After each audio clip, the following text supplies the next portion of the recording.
నమస్తే. Welcome to plus TV Telangana. నేను మీ బాను. ప్రస్తుతం తెలంగాణలో కాంగ్రెస్ పార్టీ అధికారంలోకి వచ్చి 2.5 ఏళ్ళు గడుస్తూ ఉంది. ఇప్పటికే దీనికి సంబంధించి ఏదైతే నియామకాల కోసం ఈ తెలంగాణను తీసుకొచ్చినామో మళ్ళీ అదే నియామకాల కోసం నిరుద్యోగులు రోడ్లెక్కుతా ఉన్నారు. అసలు వీళ్ళు కొందరు నిరుద్యోగులు కాదు, కొన్ని పార్టీల వాళ్ళు రెచ్చగొడితే వస్తున్నారు అని చెప్పేసి కాంగ్రెస్ పార్టీ కావచ్చు కొందరు నాయకులు మాట్లాడుతూ ఉన్నారు. లేదు నికాసైన నిరుద్యోగులం ఎందుకు ఈ విధంగా మాట్లాడుతున్నారు అని చెప్పేసి అటు నిరుద్యోగులు కూడా మాట్లాడుతూ ఉన్నారు. ఈ అంశం అలాగే తెలంగాణలో బీజేపీ 2029లో అధికారం చేజిక్కించుకోవడం కోసం పెద్ద ఎత్తున ప్రయత్నాలు చేస్తూ ఉంది. ఇంకా ఇద్దరికి కూడా తెలంగాణలో మినిస్ట్రీ పదవులు ఇవ్వబోతూ ఉంది. ఇప్పటికే నవీన్ నబీ 28, 29, 30 తేదీల్లో కూడా బీజేపీ జాతీయ అధ్యక్షుడు కూడా తెలంగాణలో తిరగబోతా ఉన్నాడు. అసలు తెలంగాణలో ఏం జరగబోతోంది, వచ్చే ఎన్నికల్లో మరి కాంగ్రెస్ పార్టీ మళ్ళీ గెలిచే ఛాన్స్ ఉందా, నిజంగా ఇందిరమ్మ రాజ్యం అని చెప్తా ఉన్నారు, ఇందిరమ్మ రాజ్యం నిజంగానే ఇంప్లిమెంట్ అవుతా ఉంది, ఇవన్నీ అన్ని అంశాల్లో మాట్లాడదాం. మనతో పాటు తెలంగాణ రాష్ట్ర గ్రంథాలయ చైర్మన్ రియాజ్ సార్ ఉన్నారు. మాట్లాడి మరిన్ని విషయాలు తెలుసుకుందాం. సార్ నమస్తే. సార్ భానుచందర్ గారు, మీకు ప్లస్ టీవీ వీక్షకులు ప్రేక్షకులకు నమస్కారం. సార్ మీకు ముందుగా మొహర్రం దినోత్సవ శుభాకాంక్షలు. సార్ సార్ ఎట్లా ఉంది అంటే మీరు ఇందిరమ్మ పాలన అని చెప్పి చాలా రోజులుగా మీరు మాట్లాడుతూ ఉన్నారు. ఇందిరమ్మ పాలన వస్తే ఎప్పుడైతే బీఆర్ఎస్ పార్టీ అధికారంలో ఉన్నప్పుడు బీఆర్ఎస్ను పోగొడితే ఇందిరమ్మ పాలనలో నిరుద్యోగులు సంతోషంగా ఉంటారు, ఉద్యమకారులు సంతోషంగా ఉంటారు అని చెప్పి మీరు కూడా చెప్పారు. గడప గడప తిరిగి నిరుద్యోగులు కావచ్చు, ఉద్యమకారులు కాంగ్రెస్ పార్టీని తీసుకొచ్చిన తర్వాత ఇందిరమ్మ రాజ్యం ఇంప్లిమెంట్ కానట్టుగా అనిపిస్తూ ఉంది 2.5 ఏళ్ల పాలన. నిజంగా మీరు ఏం చెప్తారు సార్? భానుచందర్ గారు, భారతదేశంలో పబ్లిక్ సెక్టార్ను ఏర్పాటు చేసిన రాజకీయ పార్టీ కాంగ్రెస్ పార్టీ. గరీబీ హఠావో నినాదాన్ని ఇచ్చి పేద ప్రజలకి ఆర్థిక భద్రత కోసం కృషి చేసిన పార్టీనే కాంగ్రెస్ పార్టీ. ఈరోజు దేశవ్యాప్తంగా ఇంతమంది గవర్నమెంట్ సెక్టార్లో పనిచేస్తున్నారంటే కాంగ్రెస్ పార్టీ అవలంబించిన విధానాలు, ప్రధానంగా మిశ్రమ ఆర్థిక వ్యవస్థ ఫలితమే దీని రిజల్ట్. తెలంగాణ రాష్ట్రానికి ముల్కీ మూవ్మెంట్కు సంబంధం ఉంది. ముల్కీ మూవ్మెంట్ అనేది ప్రధానంగా ఉద్యోగాలకు సంబంధించిన ఉద్యమం. ఆ నేపథ్యంలోనే తెలంగాణ ఉద్యమ ట్యాగే నీళ్లు, నిధులు, నియామకాలు. 10 సంవత్సరాల టీఆర్ఎస్ ఎలియాస్ బీఆర్ఎస్ ఈ నియామకాలకు సంబంధించిన ప్రక్రియలో పూర్తిగా విఫలం కావడం వల్లనే మా మీద సహజంగానే ప్రెషర్, అట్లాగే భారం పెరిగింది. అయినా మేము నిజాయితీగా, నిక్కచ్చిగా గౌరవ ముఖ్యమంత్రి గారు ఈ సమస్యను పరిష్కరించే ప్రయత్నం చేశారు. మీరు బాగా గుర్తుపెట్టుకోండి సార్, కాంగ్రెస్ పార్టీ మేనిఫెస్టోలో ఉద్యోగాల కల్పనకు సంబంధించి మేము పే రివిజన్ కమిటీ రిపోర్టుకి సంబంధించిన విషయాలు ప్రస్తావించాం. అధికారంలోకి వచ్చిన వెంటనే గౌరవ ముఖ్యమంత్రి మొట్టమొదటిసారిగా భారతదేశంలో ఏ ముఖ్యమంత్రి గారు విజిట్ చేయని యూపీఎస్సీకి వెళ్ళారు, యూనియన్ పబ్లిక్ సర్వీస్ కమిషన్కి వెళ్ళి అక్కడ జరుగుతున్న పనితీరుని, ఎట్లా వాళ్ళు నోటిఫికేషన్స్ ఇచ్చి సక్సెస్ అవుతున్న విషయాన్ని గమనించారు. ఇమీడియట్గా రాగానే తెలంగాణ పబ్లిక్ సర్వీస్ కమిషన్ ప్రక్షాళన చేశాం. ఈ ప్రాంతానికి సంబంధించిన మట్టిబిడ్డ, ఆల్ ఇండియా ర్యాంకర్గా ఉన్న బుర్రా వెంకటేశ్వర గారు దానికి ఇప్పుడు చైర్మన్గా వ్యవహరిస్తూ ఉన్నారు. ఆ నేపథ్యంలో గత నోటిఫికేషన్లను అన్నింటినీ మేము క్లియర్ చేశాం. లీగల్ అబ్స్టాకిల్స్ని మేము క్లియర్ చేసాం, బ్యారియర్స్ని మేము క్లియర్ చేసాం. అవకాశం ఉన్న చోట, అవసరం ఉన్న చోట ఎక్కడెక్కడైతే సందర్భం వస్తుందో కొన్ని ఉద్యోగాలను యాడ్ చేశాం. మేము చాలా సక్సెస్ఫుల్గా మొట్టమొదటిసారిగా ప్రభుత్వ ఉద్యోగం పొందడం ఎంతో గొప్ప విషయం అని పరిచయం చేయడం కోసము ఎల్బీ స్టేడియం లాంటి స్టేడియాల్లో, పెద్దపల్లి లాంటి ప్రాంతాల్లో, శిల్పారాం లాంటి ప్రాంతాల్లో సెక్రటేరియట్లో మీటింగ్లు పెట్టి సర్టిఫికేట్లను ఓపెన్గా ఇచ్చాం. పేరెంట్స్ సాక్షిగా ఉద్యోగం పొందిన వాళ్ళకు శిక్షణ ఇచ్చడం మొదలుపెట్టాం. గతానికి సంబంధించిన ఎన్ని పెండింగ్ నోటిఫికేషన్లను క్లియర్ చేశాం. ఇప్పుడు కొత్త ఉద్యోగాలను గుర్తించి వారికి ఉద్యోగ అవకాశాలు కల్పించాల్సిన అవసరం ఉంది కాబట్టి ఆ దిశగా పోయాం. అందుకోసమే గౌరవ ముఖ్యమంత్రి గారు చాలా క్లియర్గా, రేవంత్ రెడ్డి గారు పెరేడ్ గ్రౌండ్లో స్పష్టంగా ప్రకటించారు. ఏమన్నారంటే, ఖాళీగా ఉండే ప్రభుత్వ ఉద్యోగాలకు సంబంధించిన ప్రక్రియను మేము గుర్తించాం, నోటిఫికేషన్ల పరంపర వస్తుందని. దానికి 24 గంటల ముందే బుర్రా వెంకటేశ్వర గారు, మా దగ్గర 28 నోటిఫికేషన్లకు సంబంధించిన జాబితా ఉంది, మేము ప్రతి నెల, ప్రతి వారం ఒక నోటిఫికేషన్ చొప్పున రిలీజ్ చేసుకోబోతామని చెప్పారు. దాని ముందు డీజీపీ గారు, కొత్త సివి ఆనంద్ గారు రాగానే ఉద్యోగాలు ఎన్ని ఉన్నాయి వాటికి సంబంధించిన ప్రకటన ఏం చేస్తున్న విషయం చెప్పారు. ఈ 2.5 సంవత్సరాలు గతానికి సంబంధించిన ఉద్యోగాల భర్తీ మీద మేము ఫోకస్ చేశాం. ఆర్థిక ఇబ్బందులన మొత్తం దీన్ని మింగిన వెలగపండులాగా రాష్ట్ర బడ్జెట్ మార్చిన మా కర్తవ్య నిర్వహణ నుంచి బయటపడలేదు సార్. ఈ రాబోయే కాలం అంతా కూడా నోటిఫికేషన్ల కాలమే. సీరియస్గా, సిన్సియర్గా లక్ష్యం కోసం చదివే విద్యార్థులకి తప్పనిసరిగా న్యాయం జరుగుతుంది. ఒక విషయం ఏంటంటే, అందరికీ ప్రభుత్వ ఉద్యోగాలు ఇవ్వడం సాధ్యం కాదు సార్. కానీ అర్హులకి అవసరం ఉన్న చోట ఖాళీగా ఉన్న ప్రతి ఉద్యోగాన్ని మాత్రం ప్రభుత్వాలు నింపాలి. ఏ ప్రభుత్వమైనా. అది నా వ్యక్తిగత అభిప్రాయము. ఈ సమాజం నుంచి నేను చదువుకొని ఆ చదువు నాకు ఇచ్చిన ఒక అంశం కూడా.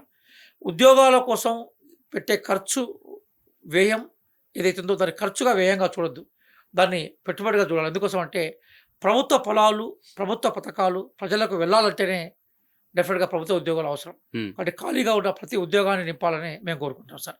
అంటే ఇక్కడ కాంగ్రెస్ పార్టీ నిరుద్యోగులకు హామీ ఇచ్చింది 2 లక్షల ఉద్యోగాలు ఇస్తా అని చెప్పి, కానీ ఇక్కడ ఓన్లీ 16,000 ఉద్యోగాలు మాత్రమే ఇచ్చింది, దాదాపు 12,000 ఉద్యోగాలు మాత్రమే ఇచ్చింది. వాళ్ళు ఇచ్చినటువంటి 60,000 ఉద్యోగాలు కూడా బీఆర్ఎస్ హయాంలో ఉన్నటువంటి ఉద్యోగాలు ఇప్పుడు నియామక పత్రాలు ఇచ్చి మేమే ఇచ్చాం 70,000 ఉద్యోగాలు అని చెప్తుంది. కరెక్ట్ కాదు అని చెప్పి నిరుద్యోగులు మాట్లాడతారు. భాను చంద్ర గారు, మిమ్మల్ని ఒక ప్రశ్న అడుగుతాను నేను. Hmm. అదేంటంటే ఉద్యోగాలు ఏ ప్రభుత్వాలున్నా ఏ పార్టీలు అధికారంలో ఉన్నా కూడా Hmm. ఉన్న ఖాళీల నుంచే ఇచ్చే ప్రయత్నం చేస్తూ ఉంటారు. నా తొలి పలుకులో క్లియర్ చెప్పాను. ఏమన్నా నేను గతంలో విపరీతమైన అబ్స్టాకిల్స్ ఉండేది, Hmm. విపరీతమైన లీగల్ బ్యారియర్స్ ఉండేది. వాటి క్లియర్ చేసింది ఎవరు? కాంగ్రెస్ పార్టీ కదా. మొత్తం 12 సంవత్సరాల నుంచి, అంతకుముందు గవర్నమెంట్ నుంచి దరిదాపుగా గ్రూప్ 1 నోటిఫికేషన్ ఇవ్వలేదు, గ్రూప్ 1 రిక్రూట్మెంట్ జరగలేదు. గ్రూప్ 1 రిక్రూట్మెంట్ని చేసి పత్రాలు వేసింది కాంగ్రెస్ పార్టీ కదా. Hmm. దాదాపుగా 500 పైగా ఉద్యోగాలు.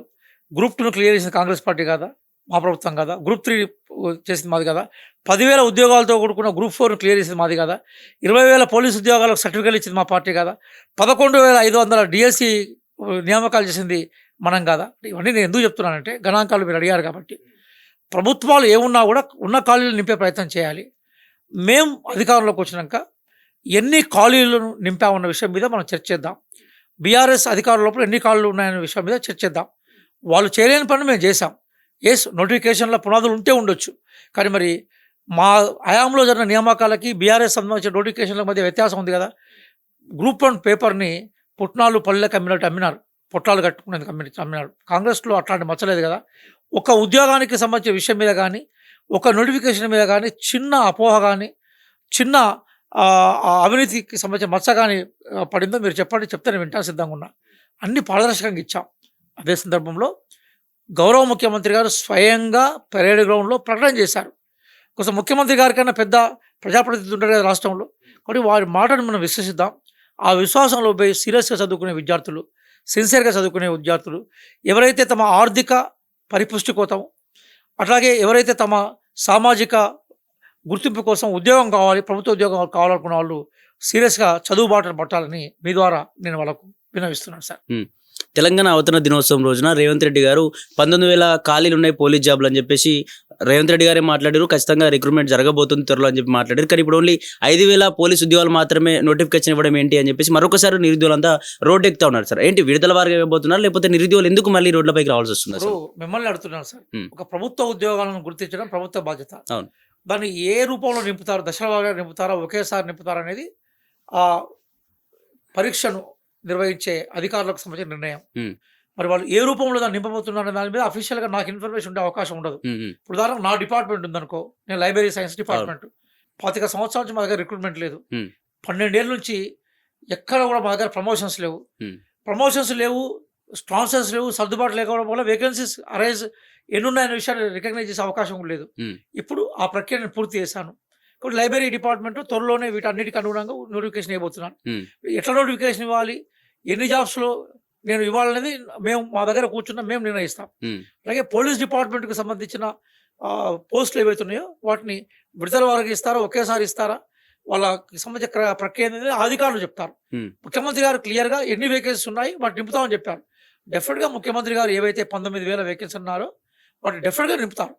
కానీ వాటి ఏ రూపంలో నింపుతారు, ఏ దశలుగా నింపుతారు అనే దాని మీద అధికారులు స్పష్టతిస్తారు సార్. అంటే ఇక నిరుద్యోగులు మాట్లాడే అంశం ఏంటంటే సార్, సరే మీరు విడుదల వారిగా ఇస్తారా, నిజంగా 20,000 ఉద్యోగాలు ఫిల్ చేస్తారా అని చెప్పి మాకు ఎందుకు మాట్లాడలేదు మాతోని, మేము నిరసనలు ధర్నాలు చేస్తుండే మమ్మల్ని ఎందుకు ఈడ్చుకెళ్ళి జైలులో పడేస్తా ఉన్నారు, కనీసం మాతో చర్చించదు అని చెప్పి నిరుద్యోగులు మాట్లాడదు. ఎందుకు ప్రభుత్వం చర్చించలేకపోతుంది? భానుప్రసాద్ గారు, నిరుద్యోగులకు సంబంధించి మీరు నిరుద్యోగులు అంటున్నారు, నేను వారిని విద్యా అధికులు అంటున్నాను. ఓకే, వాళ్ళ ఆవేదనకు అర్థం ఉంటుంది. సహజంగా ఉద్యోగాలకు దూరం అయిపోయి ఉపాధికి దూరం అయిపోయిన వాళ్ళు అవకాశాలను కోరుకుంటారు. వారి ఆవేదనను మేము అర్థం చేసుకుంటాం. అదే సందర్భంలో ప్రభుత్వం హామీ ఇచ్చిన తర్వాత, స్వయంగా ముఖ్యమంత్రి గారు ప్రకటించిన తర్వాత, స్వయంగా డీజీపీ గారు చెప్పిన తర్వాత, ప్రిపరేషన్లో ఉండాల్సిన విద్యార్థుల్ని కొన్ని రాజకీయ పార్టీలు విధుల్లోకి నెట్టివేసే ప్రయత్నం చేయడం అయితే సరైనది కాదని మేము అంటున్నాం. అదే సందర్భంలో ప్రతి మంత్రి, ప్రతి ఎమ్మెల్యే, అట్లాగే ముఖ్యమంత్రి గారు ఎవరైనా కూడా మనకి ఈ విద్యార్థికుల పట్ల అనుకూలంగానే ఉన్నారు తప్ప వ్యతిరేకత లేరు. పట్లకుంటే టీఆర్ఎస్ గవర్నమెంట్ నన్ను దాదాపు ఒక 3 నుంచి 4 సార్లు అరెస్ట్ చేశారు. ఉమ్, ఒకసారి కంప్లీట్ కిడ్నాప్ చేసి నేను ఎక్కడ పెట్టారో కూడా మా కుటుంబ సభ్యులు కూడా తెలియని పరిస్థితులు ఉన్నాయి. ఉమ్, మేము అట్లా లేవు. ఇప్పుడు ఎవరు చేసినా మన సాయంత్రం రిలీజ్ చేస్తున్నారు. ఉమ్, సరే అక్కడ వరకు కూడా విషయం పోవద్దని మేము అనుకుంటున్నాం. కానీ ఒక సందర్భం ఏంటంటే మీ వైపు నుంచి నేను మిత్రులకు విజ్ఞప్తి చేసేది ఏంటంటే ప్రభుత్వం కమిట్మెంట్తో ఉంది. ఉమ్, ప్రతి ఖాళీకి నోటిఫికేషన్ ద్వారా భర్తీ చేసే ప్రయత్నం జరుగుతుంది. ఉమ్, స్వయంగా ముఖ్యమంత్రి గారు చెప్పారు కాబట్టి మీరు దయచేసి ప్రిపరేషన్లో పోమని చెప్తాం. ఉమ్, అదే సందర్భంలో ఎవరైతే విద్యార్థికులు ఉద్యోగ అవకాశాల కోసం ఎదురు చూస్తున్నారో తప్పనిసరిగా వాళ్ళ హక్కుల గురించి మాట్లాడడానికి అవకాశం ఉంటుంది. ఉమ్, అంతకు ధర్నా చౌకే ఉండకపోయేది కదా, మేము ధర్నా చౌక్ ఏర్పాటు చేస్తాం. ఉమ్, అనేక సందర్భాల్లో కూడా ఈ విద్యార్థికులు నిరుద్యోగ మిత్రులు ధర్నా చౌక్ దగ్గర నిరసన వ్యక్తం చేసి తమ అభిప్రాయాన్ని ప్రభుత్వం చెప్పిన సందర్భాలు ఉన్నాయి. ప్రెస్ మీట్ ద్వారా చెప్పిన సందర్భాలు కూడా ఉన్నాయి. ఉమ్, అదే సందర్భంలో శాంతి భద్రతలకు విఘాతం కలిగినప్పుడు చట్టబద్ధంగా చర్యలు తీసుకునే ప్రయత్నం కూడా చేస్తారు. ఉమ్, కానీ మేము చాలా క్లియర్గా చెప్పేది ఏంటంటే మేము విజ్ఞప్తి చేస్తున్నాం. మేము దయచేసి మీరు ప్రిపరేషన్లోకి వెళ్ళిపోండి. ఖాళీగా ఉండే ప్రభుత్వ ఉద్యోగాలు ఏ ఉన్నా కూడా వాటి ప్రభుత్వం ఫిలప్ చేస్తుంది. ఉమ్, అట్లాగే కేవలం ప్రభుత్వ ఉద్యోగాల నోటిఫికేషన్ ద్వారా మాత్రమే నిరుద్యోగ సమస్యను సంపూర్ణంగా మనం దాన్ని తగ్గించలేము, ఉమ్, వెనుకకు నెట్టలేము. ఉపాధి అవకాశాలు పెంచాలి. అందుకోసమే మంత్రులు శ్రీధర్ బాబు గారు లాంటి వాళ్ళు నిత్యం విదేశాలకు వెళ్ళి అక్కడ నుంచి ఫండ్స్ తీసుకొచ్చే ప్రయత్నం చేస్తున్నారు. అట్లాగే గౌరవ ముఖ్యమంత్రి గారు కూడా ఇన్వెస్ట్మెంట్ కోసం రీసెంట్గా ఒక మినిస్టర్ ఏర్పాటు చేయాలని ఆలోచన మీద కూడా ఉన్నారు. ఉమ్, నేను ఐఏఎస్ ఆఫీసర్ బదిలీలో ఇన్వెస్ట్మెంట్ మీద కృషి చేసేందుకు 2-3 ఐఏఎస్ ఆఫీసర్ అలాట్ చేశారు. ఉమ్, అలాగే ప్రైవేట్ రంగంలో స్కిల్స్ డెవలప్ చేయడం కోసం స్కిల్ యూనివర్సిటీ తీసుకొస్తున్నారు. కాబట్టి బహుళ కోణాల్లో ఈ సమస్య అడ్రస్ చేసే ప్రయత్నం చేస్తున్నారు. ఉమ్, ఇప్పుడు ఈ భారతీయ జనతా పార్టీ ఉంది, మొన్న వెళ్ళి నిరుద్యోగులు అడ్రస్ చేసే ప్రయత్నం చేసింది. నేనే అంటున్నాను, ఉమ్, మన చిన్నప్పుడు నేను ఇంటర్మీడియట్ అయిపోయినాక డిగ్రీ అయిపోయినాక ఆర్ఆర్బీ నోటిఫికేషన్ ఉండేది. ఉమ్, మోడీ గారు వచ్చినాక ఎన్ని ఆర్ఆర్బీ నోటిఫికేషన్ వచ్చినాయో మీరు చెప్పండి, నేను వింటాను. అవును. అలాగే బిఎస్ఆర్బి బ్యాంక్ రిక్రూట్మెంట్ ఉండేది, um, SSC staff selection committee recruitment ఉండేది, ఉమ్, ఆర్మీ రిక్రూట్మెంట్ ఉండేది. ఉమ్, ఆర్మీ రిక్రూట్మెంట్ మొత్తం ఏం చేశారు వాళ్ళు అంటే కంప్లీట్ గా అగ్నిపథం చేసుకుని టెంపరీ కాంట్రాక్ట్ సిస్టమ్ తీసుకొచ్చారు. ఉమ్, అంటే ఓవరాల్ గా మీరు చేసింది ఏంటిది? కేంద్రంలో మీ వైపు నుంచి ఒక ఉద్యోగం లేదు, ఉమ్, రాష్ట్రంలో ఉద్యోగం ఇచ్చే ప్రయత్నం చేస్తున్న కాంగ్రెస్ పార్టీని వ్యతిరేకిస్తున్నారు. ఉమ్, ఇప్పుడు మీరు చెప్తున్నా ఎవరైతే మేము నాయకులు అని చెప్పుకుంటున్నారో ఉమ్, మీరు కేంద్రాన్ని కూడా ప్రశ్నించాలి కదా. అవును. కేంద్రాన్ని ప్రశ్నించకుండా రాష్ట్రంలో అధికారుల పార్టీ ప్రశ్నించాలంటే ఉమ్, మీరు 1-2 రాజకీయ పార్టీల స్పాన్సర్ లాగా పనిచేస్తున్నారు తప్ప వేరే కాదు. మేమే ఉంటున్నట్టు దయచేసి నిరుద్యోగ సమస్య అనేది ప్రపంచవ్యాప్తంగా పెరుగుతుంది. ఉమ్, దాన్ని అడ్రస్ చేయడం కోసం బహుళ మార్గాలు ఉంటాయి. ఆ బహుళ మార్గాల్ని రేవంత్ రెడ్డి గారి నేతృత్వంలో ప్రజాప్రభుత్వం అన్వేషిస్తుంది. తప్పనిసరిగా ఖాళీగా ఉన్న ప్రతి ప్రభుత్వ ఉద్యోగాన్ని మేము నోటిఫికేషన్ ద్వారా అంటే ఇక్కడ బీజేపీ కూడా 2 కోట్ల ఉద్యోగాలు ఇస్తా అని చెప్పినట్టుంది కదా సార్ సంవత్సరానికి. Exactly. ఇప్పుడు వాళ్ళు చెప్పినట్టుగా 12 సంవత్సరాల అధికారంలో అవును. 25 కోట్ల ఉద్యోగాలు ఇవ్వాలి. ఉమ్, ఎందుకు విషయాన్ని చెప్తుందంటే ఉమ్, కేవలం ప్రభుత్వ ఉద్యోగాల కల్పన మాత్రమే ఈ దేశంలో నిరుద్యోగాన్ని తీసేయలేదు. ఉమ్, మళ్ళీ చెప్తున్నాను, రకరకాల కోణాల్లో ఉద్యోగ కల్పన కోసం ప్రయత్నాలు జరగాలి. ఉమ్, ఆ ప్రయత్నాలు చేయడంలో ప్రభుత్వాలకు ప్రజల వైపు నుంచి కూడా సహకారం జరగాలి. వాళ్ళు చెప్తున్న పిల్లలు ఎవరైతే ఉద్యోగాలు కోరుకోవడం డిమాండ్ సహేతుకమైంది, దాన్ని ఎక్కడ రిజెక్ట్ చేయట్లేదు. ఉమ్, అదే సందర్భంలో వాళ్ళ ఆవేశాన్ని ప్రభుత్వం అర్థం చేసుకుంటుంది.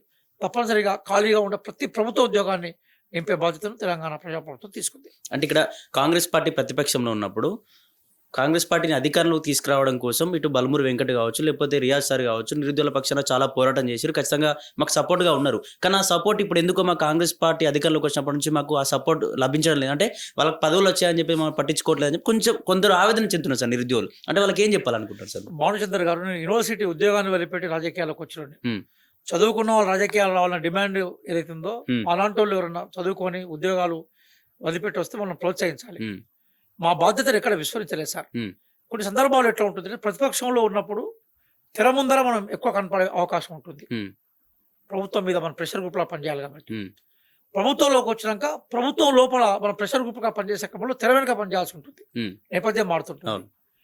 ఏ గౌరవ ఎమ్మెల్యే గారు కలిసినా, ఏ గౌరవ మంత్రి కలిసినా, ఏ గౌరవ ముఖ్యమంత్రి గారు కలిసినా, ఉమ్, ఎవ్వరు కలిసినా కూడా రియాజ్ అనేవాడు అడిగే మొట్టమొదటి ప్రశ్న, సార్ కొంచెం నోటిఫికేషన్ వేయాలి, ఉమ్, స్టూడెంట్స్ ఎదురు చూస్తున్నారు, ఉమ్, మనం తొందరగా ఇవ్వాలని.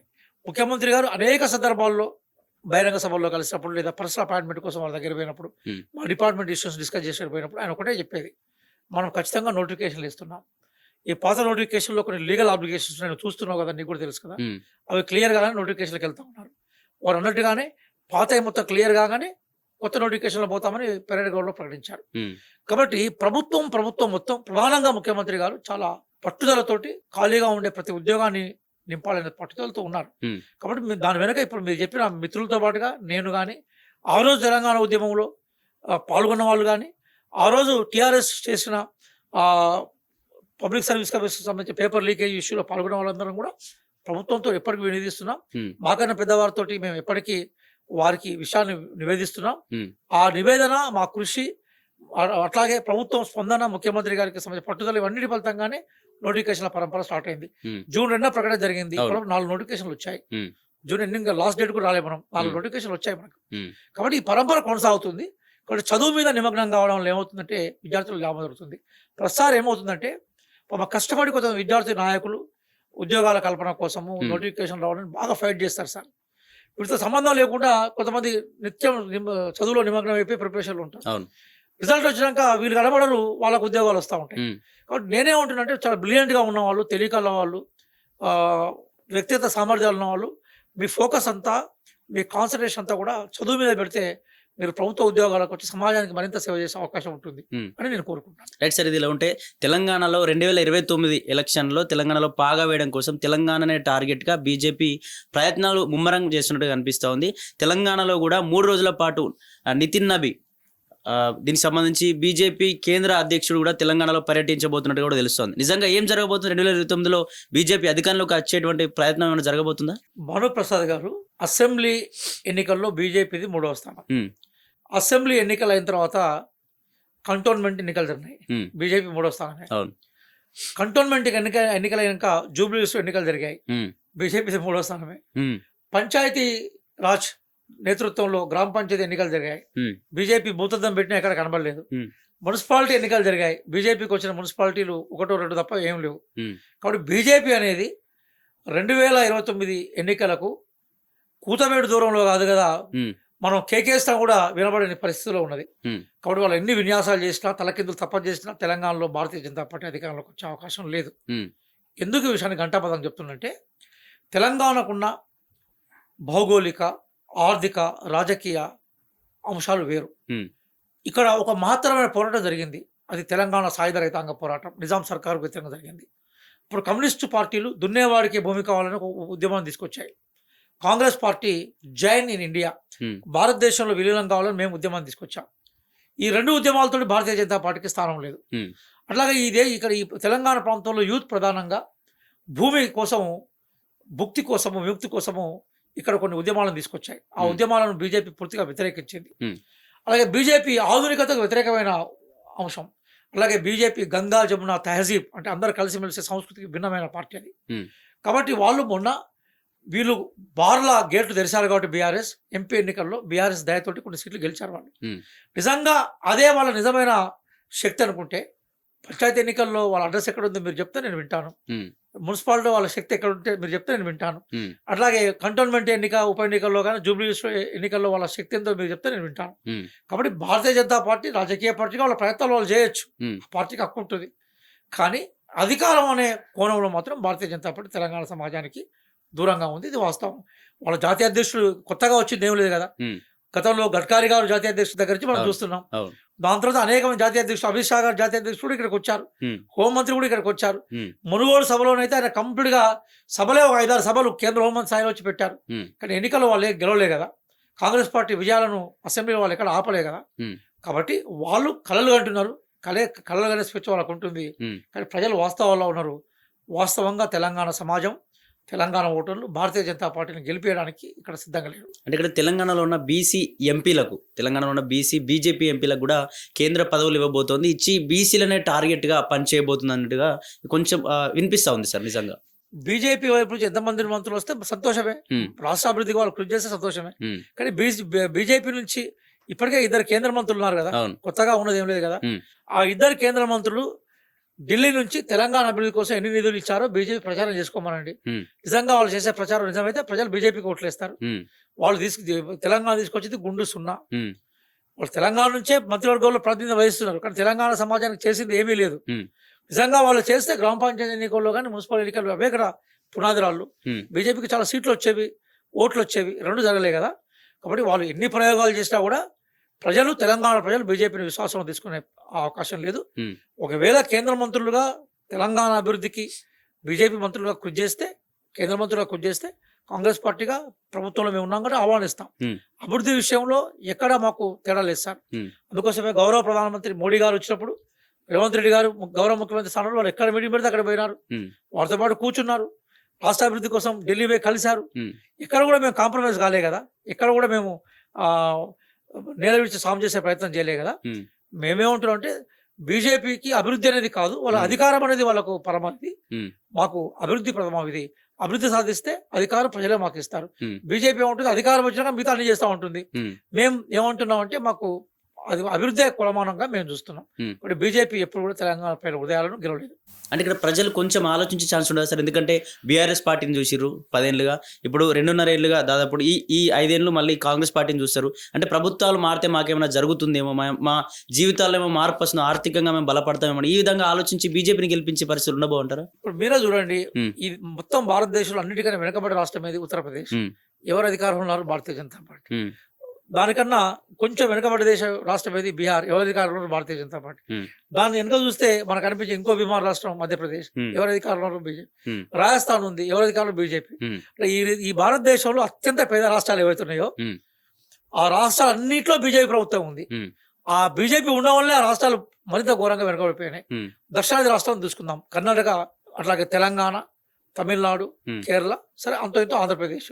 ఇక్కడ ఎక్కడ కూడా బీజేపీ అధికారం లేదు. ఆంధ్రప్రదేశ్లో అంటే వాళ్ళకు సంబంధించిన ప్రభుత్వం, అనుకూల ప్రభుత్వం ఉంది. ఉమ్, ఇవి మొత్తం పెర్ క్యాపిటల్ ఆఫ్ ఇన్కమ్లో కానీ, జీడిపిలో కానీ పూర్తిగా మిగతా ఉత్తరాది రాష్ట్రాలతో, బీజేపీ పాలిత రాష్ట్రాలతో పోలిస్తే 100 అడుగుల ముందున్నాయి ఇవి. ఉమ్, కాబట్టి ప్రజలు అభివృద్ధిని ఏ రాజకీయ పార్టీ చేస్తుందనే నమ్మకం ప్రజలకు తెలుస్తుంటది. అందుకోసమే ఉమ్, తెలంగాణ ప్రజలు చాలా రాజకీయ విజ్ఞత గలవాళ్ళు. ఉమ్, బీజేపీ అధికారంలోకి వస్తే వాళ్ళు కేవలము ప్రజలను మభ్యపెట్టే వ్యవహారాలు, ఉమ్, ప్రజలను చీల్చడం వాళ్ళ అభిమతం అయితే, ఉమ్, ప్రజలను ప్రేమించడం మా మతం. ఉమ్, కాబట్టి ప్రజలను ప్రేమించే మతంగా స్వీకరించే కాంగ్రెస్ పార్టీని తెలంగాణ ప్రజలు అర్థం చేసుకుంటారు. ఉమ్. విభజించే పార్టీ పట్ల తెలంగాణ ప్రజలు ఎప్పుడు ఆదరణ చూపారు.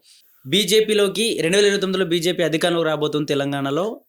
బీజేపీ నుంచి రేవంత్ రెడ్డి ముఖ్యమంత్రిగా ఉండబోతున్నాడు అని చెప్పేసి ఈ రకమైనటువంటి ప్రచారం కూడా వినిపిస్తా ఉంది సార్. ఏం చెప్తారు దీనికి సంబంధించి? పాపం బీజేపీ సొంత నాయకుల మీద నమ్మకం లేనట్టుంది. ఉమ్, ఇప్పుడు స్వతంత్ర ఉద్యమంలో సర్దార్ వల్లభాయ్ పటేల్ వారు చాలా గొప్ప నాయకుడు, జాతీయ నాయకుడు, కాంగ్రెస్ పార్టీ నాయకుడు, ఉప ప్రధానమంత్రి గారు. అవును. వారి పేరును వీళ్ళకు స్వతంత్ర ఉద్యమంలో వీళ్ళ కేర్ ఆఫ్ లేదు కాబట్టి, వీళ్ళు బ్రిటిష్ వాళ్ళతో కలిసి పనిచేసిన దాఖలాలు ఉన్నట్టుగా మనకు అనేక విషయాలు తెలుస్తున్నాయి కాబట్టి పటేల్ గారి పేరును వాడుకునే ప్రయత్నం చేశారు. ఉమ్, ఇవి బీజేపీ నాయకులు ఏం మాట్లాడతలేరు. కొన్ని ప్రెస్ వాళ్ళు, ఉమ్, అక్కడక్కడ కొంతమంది మీడియా వాళ్ళు ఊరికే కాంగ్రెస్ పార్టీలో కన్ఫ్యూజన్ క్రియేట్ చేయడం కోసము ఉమ్, వాడుతున్నారు. రేవంత్ రెడ్డి గారు మా సైన్యాధిపతి. ఉమ్, రేవంత్ రెడ్డి గారి కృషి వల్లనే కాంగ్రెస్ పార్టీ ఇక్కడ అధికారంలోకి వచ్చింది. సోనియా గాంధీ గారి దీవెనలతోటి, రాహుల్ గాంధీ గారు, ప్రియాంక గాంధీ గారి యొక్క వాత్సల్యంతో, వారి సహకారంతో రేవంత్ రెడ్డి గారు అధికారంలోకి వచ్చారు. ఉమ్, రేపు రాహుల్ గాంధీ గారు దేశంలో ప్రధానమంత్రిని ఎట్లా చేయాలనే లక్ష్యంతో రేవంత్ రెడ్డి గారు పోతున్నారు. ఉమ్, వారిని సైకలాజికల్గా ప్రజల్లో ఒక కన్ఫ్యూజన్ క్రియేట్ చేయడం కోసం మాటలు. ఉమ్, అంటే ఇప్పుడు ఇదే మాటలు బీజేపీ వాళ్ళు మాట్లాడితే మరి వాళ్ళ దగ్గర చాలా డజన్ల కొద్ది నాయకులు ఉన్నారు కదా, ఉమ్, బీఆర్ఎస్ నుంచి వచ్చిన నాయకులు, వాళ్ళ సొంత నాయకులు. ఉమ్, వాళ్ళ వరకు శక్తి సామర్థ్యాలు లేవనా? ఉమ్, కాబట్టి ఉత్త అమ్మక ప్రచారం అది. ఉమ్, అట్లాంటి వాటి మీద మనం ఎక్కువ ప్రయారిటీ ఇచ్చి మాట్లాడాల్సిన అవసరం లేదు. ఉమ్, రేవంత్ రెడ్డి గారు మా నాయకుడు. 2029లో కాంగ్రెస్ పార్టీ రేవంత్ రెడ్డి గారి నాయకత్వంలోనే మళ్ళీ అధికారంలో రాబోతుంది. ఉమ్. మా మా లక్ష్యం ఎప్పుడు దేశంలో రాహుల్ గాంధీ గారిని ప్రధానమంత్రి చేయడం. ఇక్కడ బీజేపీ ఇందిరాగాంధీ యొక్క ఎమర్జెన్సీ పీరియడ్ ని పాఠ్య పుస్తకాల్లో చేర్చేటువంటి ప్రయత్నం కూడా జరగబోతుంది అంటూ కూడా కొన్ని వార్తలు కూడా వచ్చాయి సార్. దాని గురించి మీ అభిప్రాయం ఏంటి సార్? నిజంగా ఎందుకు ఆల్రెడీ పెట్టాల్సి పుస్తకాల్లో వస్తుంది? చేర్చారు 9th క్లాస్లో. ఉమ్, మరి అట్లే సవర్కర్ గారి లొంగుబాటు కూడా చేస్తే బాగుంటుంది. ఉమ్, అలాగే బ్రిటిష్ వాళ్ళు పరిపాలిస్తా ఉన్నప్పుడు ఉమ్, ఆర్ఎస్ఎస్ 1925లో ఏర్పడ్డది. ఉమ్, ఆర్ఎస్ఎస్ బ్రిటిష్ వ్యతిరేక చేసిన పోరాటాలకు సంబంధించిన ఘట్టాలు కూడా చేస్తే మంచిగా ఉంటుంది. ఉమ్, అట్లాగే ఇప్పటిదాకా భారత రాజ్యాంగం పట్ల ఆర్ఎస్ఎస్ లాంటి సంస్థలు ఉమ్, వాళ్ళ వైఖరి ఏంటో కూడా దాంట్లో చేరిస్తే మంచిగా ఉంటుంది. ఉమ్, ఎమర్జెన్సీని అప్పుడున్న పరిస్థితుల్లో, తప్పనిసరి పరిస్థితుల్లో ఇందిరాగాంధీ గారు తీసుకొచ్చారు. ఉమ్, అదే సందర్భంలో ఎమర్జెన్సీలో జరిగిన కొన్ని తప్పిదాలకు అప్పుడు ఇందిరాగాంధీ గారు, తర్వాత రాజీవ్ గాంధీ గారు, ఇప్పుడు రాహుల్ గాంధీ గారు కూడా కొన్ని విషయాలు విచారం కూడా వ్యక్తం చేశారు. ఉమ్, అదే సందర్భంలో ఎమర్జెన్సీ టైంలో ఈ దేశం యొక్క అభివృద్ధి రేటు కానీ, విచ్ఛిన్నకర శక్తులను ఇక్కడ నుంచి మనం తరిమివేయడం కానీ, సైన్యపరంగా బలోపేతం కానీ, ఆధునిక వైపు భారతదేశాన్ని మళ్లించడం కానీ, ప్రపంచ దేశాల్లో భారతదేశం యొక్క విదేశాంగ విధానానికి గొప్ప గుర్తింపు రావడం లాంటి పాజిటివ్ పాయింట్స్ కూడా ఉన్నాయి. ఒక అంశాన్ని పాఠ్యపుస్తకంలో చేర్చడానికి మేము వ్యతిరేకించాం. ఉమ్, మీరు డిమెరిట్స్ మాత్రమే చెప్పాలి, లోపాలు మాత్రమే చెప్పాలనుకున్నాడు అనే వైఖరి సరైనది కాదు. ఉమ్, అదే టైంలో ఎమర్జెన్సీ ద్వారా జరిగిన గొప్పతనం కూడా చెప్పండి. ఉమ్, అదే టైంలో మరి మిగతా భారతీయ జనతా పార్టీ లేదా దాని వెనుకున్న సంస్థలకు సంబంధించిన కృషి లేదా వాళ్ళకి సంబంధించిన పాత్ర స్వతంత్ర ఉద్యమంలో కానీ మిగతా సందర్భంలో కానీ ఉంటే కూడా అది కూడా చెప్పండి. చెప్తే విద్యార్థులకు అన్ని విషయాలు తెలుస్తాయి కదా. కానీ కాంగ్రెస్ పార్టీని రాజకీయంగా టార్గెట్ చేయడం కోసం పాఠ్య పుస్తకాలు ఉపయోగించుకునే వైఖరి అనేది దుర్మార్గం. రైట్ సార్, తెలంగాణలో ఒక కొత్త సినిమా ఇంకా రిలీజ్కి ముందుగా ఉంది, ఇంకా రిలీజ్ కూడా కాలేదు. ఇడుపు కాగితం అనే సినిమా పైన సోషల్ మీడియాలో ఆ భాష పైన అదేంటి భాష, మా ఆంధ్రాలో తెలుగు డబ్బింగ్ చేస్తారా లేకపోతే ఇది మేము బీహార్ వెళ్ళి చూడాలంటూ రకరకాల సోషల్ మీడియాలో యుద్ధం జరుగుతూ ఉంది సార్. ఏంది ఇడుపు కాగితం అనే ఆ భాష కరెక్ట్గా లేదా, అసలు ఎందుకు ఇంత పెద్ద ఎత్తున దీన్ని ఈ విధంగా వైరల్ చేస్తూ ఉన్నారు? భానుప్రసాద్ గారు, తెలంగాణలో ఒక పదం ఉంటుంది, అది ఇడిసిన ముళ్ళు అంట. మనం ఇడిసిన ముళ్ళు అంటే ఒక ముళ్ళను మనం పనికిరాని ఇంట్లో పనికిరాలంటే ముళ్ళ రూపంలో కట్టి బయట వారేసి వస్తాం. మనం ఇడిసిన ముళ్ళు, దాంతో మన సంబంధం ఉంటుంది. ఉమ్మడి రాష్ట్రం అనేది ఒక ఇడిసిన ముళ్ళ లాంటిది. అది ఆంధ్రప్రదేశ్ వాళ్ళ పరిపాలన వాళ్ళు, వాళ్ళ ఎలక్షన్స్ వాళ్ళు, వాళ్ళ నాయకులు వాళ్ళు. తెలంగాణ మన తెలంగాణ, దీనికి సంబంధించిన నాయకులు, దీనికి సంబంధించిన రాజకీయాలు, దీనికి సంబంధించిన ప్రభుత్వ పథకాలు ఉంటాయి. భారతీయులు కలిసే ఉంటాం. అదే సందర్భంలో తెలంగాణ అనేది ఒక గొప్ప భౌగోళిక ప్రాంతం. మొట్టమొదటి తెలుగు పదం నారణ తెలంగాణలో ఏర్పడింది. గోదావరి ఒడ్డున తెలంగాణలో ఎక్కువ ప్రాంతం ఉంటుంది. 78% ఆఫ్ ఏరియా తెలంగాణదే, గోదావరి ఒడ్డున. ఈ గోదావరిలో ఒకప్పుడు తేలివాహన నది అనే పేరుతో పిలిచేవాళ్ళు. తేలివాహన నది అనే పేరుతో పిలిచేవాళ్ళు కాబట్టి దాని ఒడ్డున ఉన్న ప్రాంతం తెలంగాణ అయింది. ఇక్కడ మాట్లాడే భాష తెలుగు భాష అయింది. తెలుగు భాష పుట్టుక మూలాలన్నీ కూడా తెలంగాణలో ఉన్నాయి. మొట్టమొదటి పద్య శాసనము కురిక్యాల శాసనం తెలంగాణదే. మొట్టమొదటి గద్య శాసనము కొరివి శాసనం తెలంగాణదే. మొట్టమొదటి భాషా ప్రయోగాలు మొత్తం తెలంగాణనే. అసలు తెలుగు భాష పుట్టింది తెలంగాణలో. తెలంగాణ యాస, తెలుగు భాషకు సంబంధించిన ఒక స్పష్టమైన రూపం, ఇవన్నీ తెలియకుండా తెలుగు భాష మీద, తెలంగాణ మీద అవగాహన లేకుండా నీకు నీ ఉనికిలో లేని ఒక పదం ఒరిజినల్ తెలుగు పదం అయినా దాన్ని గుర్తుపట్ట లేకుండా నువ్వు ఉన్నప్పుడు నేను చూసి జాలిపడ్డం తప్ప ఏం లేదు. ఇడుపు కాగితం అంటే ఏంటిది? బేసిక్గా విడిచిపెట్టిన కాగితం. మన దగ్గర భార్యాభర్తలు విడిపోయే స్వేచ్ఛ కూడా తెలంగాణ సంస్కృతిలో ఉంటుంది, అన్ని సంస్కృతిలో ఉంటుంది. ఆ కాగితాన్ని మనం ఏం చేస్తాం, ఇంట్లో కూడా తీసుకురాం, బయట సూర్యులో చొక్కుతాం మనం. ఆ పదాన్ని ఉపయోగించి ఒక సినిమా తెలంగాణ యాస భాషలో తీసినప్పుడు అవహేళన చేస్తూ సోషల్ మీడియాలో పోస్టులు చేయడం ఏదైతుందో వాళ్ళ అమాయకత్వానికి లేదా అజ్ఞానానికి, అవివేకానికి, బలుపుకు, అహంకారానికి నిదర్శనంగా మనం చూడాలి. తెలుగు భాష పుట్టిన తెలంగాణలో తెలుగు సంస్కృతి మొత్తం ప్రపంచానికి వ్యాప్తి మీద కాకతీయులు పరిపాలించే తెలంగాణ నుంచి. అలాగే తెలంగాణ భాష యాస ఒక అద్భుతమైనవి, దీన్ని గర్విస్తాం. మనం ఎవరం కూడా ఆంధ్ర ప్రజలకు వ్యతిరేకం కాదు, ఆంధ్ర ప్రజలు మాట్లాడే భాషకు కూడా మనం వ్యతిరేకం కాదు. ఆంధ్ర అనే పదమే సంస్కృత పదం. కానీ తెలంగాణ భాషను వెక్కిరించే ప్రయత్నాలు ఏం జరిగినా కూడా ఖచ్చితంగా వాటిని మేము ఎదుర్కొంటాం. కాబట్టి ఎవరైతే స్క్రోలింగ్లు ట్రోలింగ్లు వేస్తున్నారో వాళ్ళ కనీస పరిజ్ఞానం లేని భాషా అజ్ఞానులు. మీకు విషయం తెలుసా, ఈ రోజు భారత రాజ్యాంగం ప్రకారం 6 భాషలకు ప్రాచీన హోదా ఉంది. తెలుగు భాషకు ప్రాచీన హోదా ఇవ్వడాన్ని ఒకతను కోర్టులో సవాల్ చేశాడు, మద్రాసు కోర్టులో. ఒక భాషకు ప్రాచీన హోదా ఇవ్వాలంటే 2 ఉండాలి. ఒకటి 1000 సంవత్సరాల సాహిత్య చరిత్ర ఉండాలి, 2 సంవత్సరాల భాష పుట్టుక చరిత్ర ఉండాలి. తెలుగు భాష 1000 సంవత్సరాల సాహిత్య చరిత్ర ఉందనే విషయాన్ని తెలంగాణ నుంచే ప్రూవ్ అయింది. ఇప్పుడు చెప్పిన కురిక్యాల శాస్త్రం కానీ, అట్లాగే నేను చెప్పిన నిరావధి చేసిన గద్య శాస్త్రం, కొరివి శాస్త్రం కానీ, అలాగే తెలంగాణ భాషలో తొలి పదం నారణ కోట్లింగాల నుంచి బయటకు వచ్చిన పదం పెద్దవాగు గోదావరిలో కలిసి. వీటిని మనం సాక్ష్యాలుగా చూపెట్టే తెలంగాణకు మనం ప్రాచీన భాష హోదాను తీసుకొచ్చాం. ప్రాచీన భాష హోదా అనేది తెలంగాణ నుంచి ఇచ్చిన సమాచారం ఆధారంగా నిర్ణయించబడింది. తెలుగు భాష మనది, తెలంగాణ వాడిది. దాని తర్వాత ఇది ఆంధ్రాకు ఫ్లో అయిపోయింది. తొలి నాగరికత రాగియుగ నాగరికత, కాపర్ సివిలైజేషన్ ఇక్కడిది. దాని తర్వాత ఈ నాగరికత అక్కడికి ఫ్లో అయింది. దాన్ని గుర్తించకుండా తెలంగాణ పట్ల ఏదో అక్కస్తోటి, అసూయతోటి సినిమా పేర్లు మేము కష్టపడి అస్తిత్వంతో సినిమాలు నిర్మిస్తుంటే దాన్ని ప్రశ్నించడం తప్పు. అట్లా కూడా మీరు మనకు సినిమా తీసారుగా మా విడాకులు అన్నారు, మనం మా విడాకులు అంటాం, మనం మీరు మా విడాకులు అన్నారు. మరి దాన్ని పుష్ప సినిమా ఉంది, మీ డైలాగులన్నీ కూడా వ్యతిరేకమే కదా. అనేక తెలుగు సినిమాలలో తెలంగాణ వాళ్ళని భయంకరంగా విలన్లుగా చిత్రీకరించే చరిత్ర మీది కదా. కాబట్టి అట్లాంటి ప్రయత్నాలు చేయకండి, చక్కగా కలిసి ఉండే ప్రయత్నాలు చేయండి, ఆదరిస్తాం. కానీ భాష మీద మీరు అటాక్ చేసి తెలంగాణ అవమానపరుస్తే మాత్రం సహించేది లేదు. అక్కడ ఎందుకు సార్ ప్రతిసారి తెలంగాణ టార్గెట్, తెలంగాణ యాస పైన, భాష పైన, ఉద్యమం పైన, ఉద్యమకారుల పైన రకరకాల మాటలు మాట్లాడుతూ ఉన్నారు సోషల్ మీడియాలో. ఉద్యమకారులను తాగుబోతులు అని మాట్లాడడం, ఉద్యమకారులు రకరకాల మాటలు. ఎందుకు ఇటువంటి మాటలు ఎందుకు మాట్లాడాల్సి వస్తుంది? అంటే మళ్ళీ తెలంగాణను వాళ్ళ గుప్పిట్లోకి తీసుకునేటువంటి ప్రయత్నం ఏమైనా జరుగుతుందా? తెలంగాణ రాష్ట్ర ఏర్పాటు అనేది ఉద్యమకారుల యొక్క కృషి, త్యాగం. దాన్ని వాళ్ళు జీర్ణించుకోలేకపోతున్నారు. చాలా కాలం వరకు వాళ్ళు భాషా సంస్కృతికి ఆధిపత్యం తీసుకొచ్చిండ్రు. సినిమాల సినిమాలు మొత్తం వాళ్ళే కదా. అవును. ఆ సినిమా భాష కూడా 2 జిల్లాలే, మొత్తం ఆంధ్ర ప్రాంతాన్ని కూడా కాదు, కృష్ణా గుంటూరు జిల్లా. పాఠ్య పుస్తకాల వాళ్ళే భాషా అధికారం, ఛానళ్లలో వాళ్ళే భాషా అధికారం. వీటన్నిటిని సవాల్ చేస్తూ తెలంగాణ ఉద్యమం బయటకు వచ్చింది. సోనియా గాంధీ గారు ప్రజల ఆకాంక్షలు అనుసరించి తెలంగాణ రాష్ట్రాన్ని ఇచ్చింది. ఇప్పుడు తెలంగాణ రాష్ట్రం వాళ్ళకన్నా జీడిపిలో మెరుగుదలలో ఉన్నది, పర్ క్యాపిటల్ లో మెరుగుదల ఉంది, హైదరాబాద్ విశ్వనగరం ఉంది, ఇంకా వాళ్ళకు రాజధాని మీద స్పష్టంగా చెప్పుకునే పరిస్థితిలో ఉన్నారు. తెలంగాణ అభివృద్ధిని చూసి వాళ్ళు తట్టుకోలేక ఇట్లాంటి కామెంట్ చేసే వాళ్ళు కొద్దిమంది ఉన్నారు. అందరూ ఆంధ్రప్రదేశ్ అట్లా ఉండరు. ఆంధ్ర ప్రజల్లో కూడా బాగా ఆలోచించే వాళ్ళు, ప్రగతిశీలవాదులు, అభ్యుదయవాదులు, అభివృద్ధిని కోరుకునే వాళ్ళు ఉంటారు, ఉన్నతంగా ఆలోచించే వాళ్ళు ఉంటారు. కానీ కొంతమంది తెలంగాణ మీద జెలసీతోటి తెలంగాణ భాషను, యాసను అవహేళన చేసే ప్రయత్నంలో వాళ్ళు ఏదో షాడిస్ట్ ఆనందాన్ని పొందాలనుకుంటున్నారు. ఆ షాడిస్ట్ ఆనందాన్ని పొందే వాళ్ళని చూసి జాలిపడాల్సిన తప్ప ఏం లేదు. అదే సందర్భంలో మన ఆత్మగౌరవానికి కానీ, భాషకు, యాసకు ఎక్కడన్నా ఛాలెంజ్ ఏర్పడినప్పుడు ఖచ్చితంగా రక్షించుకునే క్రమంలో తెలంగాణ ఉద్యమకారులుగా మనం ముందుంటాం.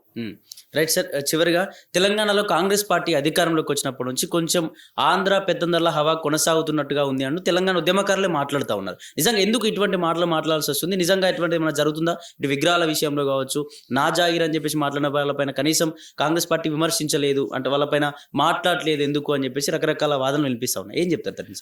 మిమ్మల్ని అడుగుతున్నాను సార్, గతంలో జిహెచ్ఎంసీ ఎన్నికలు జరిగినప్పుడు టిఆర్ఎస్ నేత కేటీఆర్ గారు ఉన్నారు, మాది తెలంగాణ రాష్ట్రమితి కాదు, మాది తెలుగు రాష్ట్రమితి అన్నాడు.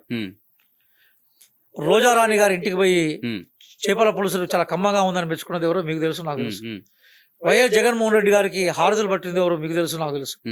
చంద్రబాబు నాయుడు గారు పశువు కండను ఎవరు కప్పుకున్నారో మీకు తెలుసు, నాకు తెలుసు.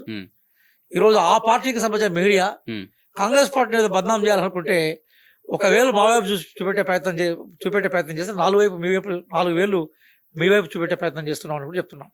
ఈ రోజు గద్దారి పేరు మీద అవార్డులు ఇచ్చే ప్రయత్నాన్ని తెలంగాణ చేసింది. తెలంగాణ ప్రజల ఆత్మాభిమాన చిరంగా తెలంగాణ తల్లి రూపురేఖలను మేము తీసుకున్నాం. తెలంగాణ కవులకు, కళాకారులకు మేము ₹1 నగదిచ్చాం. తెలంగాణ వాళ్ళనే వివిధ హోదాలో నియమించే ప్రయత్నం చేశాం. మీరు ఆంధ్ర కాంట్రాక్టులను మీరు డెవలప్ చేసే ప్రయత్నం చేశారు, మేము తెలంగాణలో ప్రాతినిధ్యం ఇచ్చాం. కాబట్టి తెలంగాణ రాష్ట్రాన్ని ఇచ్చిందే కాంగ్రెస్ పార్టీ. ఆ రోజు బూర్గుల రామకృష్ణరావు నేతృత్వంలో తెలంగాణ అభివృద్ధి కృషి చేసింది కాంగ్రెస్ పార్టీ. ఈరోజు రేవంత్ రెడ్డి గారి నేతృత్వంలో తెలంగాణ అభివృద్ధి కోసం కృషి చేస్తున్నది కాంగ్రెస్ పార్టీనే. కాబట్టి ఇప్పుడు మీరు చెప్తున్నాయని కూడా బీఆర్ఎస్ జీర్ణించుకోలేక, తట్టుకోలేక, అధికారానికి దూరం అయితే ఉండలేక చేస్తున్న ఆరోపణలు తప్ప అలా ఏమీ లేదు. తెలంగాణ రాష్ట్రాన్ని ఇచ్చిన చైతన్యంతో తెలంగాణ అభివృద్ధి కూడా కాంగ్రెస్ పార్టీ కట్టుబడి ఉంటుంది. రేవంత్ రెడ్డి గారి నాయకత్వంలో ఇక్కడ సోనియా గాంధీ గారి దీవెనలతోటి తప్పనిసరిగా మేము తెలంగాణ రాష్ట్ర అభివృద్ధి కోసం కంకణబద్ధంగా ఉన్నాం sir. Right sir, thank you.